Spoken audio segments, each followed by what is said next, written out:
அண்மை செய்தியை பார்த்து வருகிறோம். தமிழகத்தில் புதிதாக மதுவிலக்கு பிரிவு இயக்குநராக கார்த்திகா நியமனம் செய்யப்பட்டிருக்கிறார். அண்மை செய்தியாக பார்த்து வருகிறோம். மேலும் விவரங்களோடு இணைகிறார் செய்தியாளர் ராஜேஷ். ராஜேஷ், வணக்கம். இது குறித்தான விவரங்கள். வணக்கம்.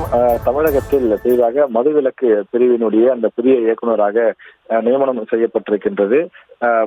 இந்து சமய அறநிலைத்துறை ஆணையராக ஸ்ரீதர் நியமனம் செய்யப்பட்டிருக்கின்றார். ஏற்கனவே இன்று காலையில் 10 மாவட்ட ஆட்சியர்களும் 15 IAS அதிகாரிகளும் பல்வேறு துறைகளிலிருந்து மாற்றம் செய்யப்பட்டு உத்தரவிடப்பட்டிருந்தது. இந்த நிலையில் மேலும் பல IAS அதிகாரிகள் மாற்றம் செய்யப்பட்டிருக்கிறார்கள். தமிழகத்தில் கிட்டத்தட்ட தற்போது 25 IAS அதிகாரிகள் பணியிட மாற்றம் செய்யப்பட்டிருக்கின்றார்கள். இந்து சமய அறநிலையத்துறை, அதே போல மதுவிலக்கு பிரிவினுடைய இயக்குனர் உள்ளிட்ட புதிய அந்த பதவிகளுக்கெல்லாம் புதிய IAS அதிகாரிகள் நியமிக்கப்பட்டிருக்கிறார்கள். வெவ்வேறு பணியிடங்களில் பணியாற்றியவர்கள் வேறு துறைகளுக்கு நியமிக்கப்பட்டிருக்கிறார்கள். குறிப்பாக தொழிற்கல்வித்துறை ஆணையராக ஆப்ரஹாம் நியமிக்கப்பட்டிருக்கின்றார். அதே போல மதுவிலக்கு இயக்குனர் பதவி உருவாக்கப்பட்டு அதன் இயக்குநராக கார்த்திகா நியமனம் செய்யப்பட்டு தற்போது அறிவிப்பு வெளியிடப்பட்டிருக்கின்றது.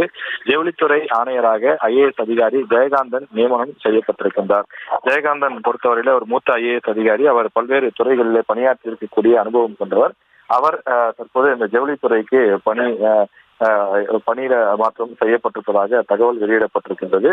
இதே போல மற்ற சில துறைகளிலும் IAS அதிகாரிகள் மாற்றம் செய்யப்பட்டு அந்த அறிவிப்பானது வெளியிடப்பட்டிருக்கிறது. 25 IAS அதிகாரிகள் மாற்றம் செய்யப்பட்டு அறிவிப்பு வெளியிடப்பட்டிருக்கின்றது.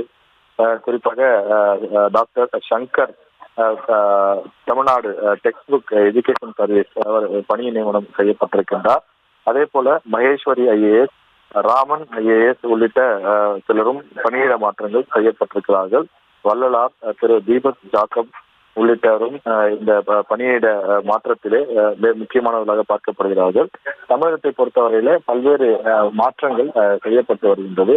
குறிப்பாக சமீப காலங்களில் சட்டம் ஒழுங்கு பிரச்சனை உள்ளிட்ட பல்வேறு விஷயங்கள் எதிர்க்கட்சியில் கையில் எடுத்து பேசி வருகின்றார்கள். எனவே இந்த அதிகாரிகள் தமிழகம் முழுவதும் மாற்றங்கள் செய்யப்பட்டு வருகின்றது. அதே போல மாவட்ட ஆட்சியர்களும் பல இடங்களிலே மாற்றங்கள் செய்யப்பட்டிருக்கிறார்கள்.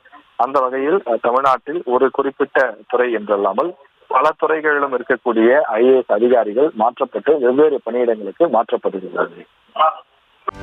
செய்திகளை உடனுக்குடனும் துல்லியமாகவும் தெரிந்து கொள்ள சப்ஸ்கிரைப் பண்ணுங்க.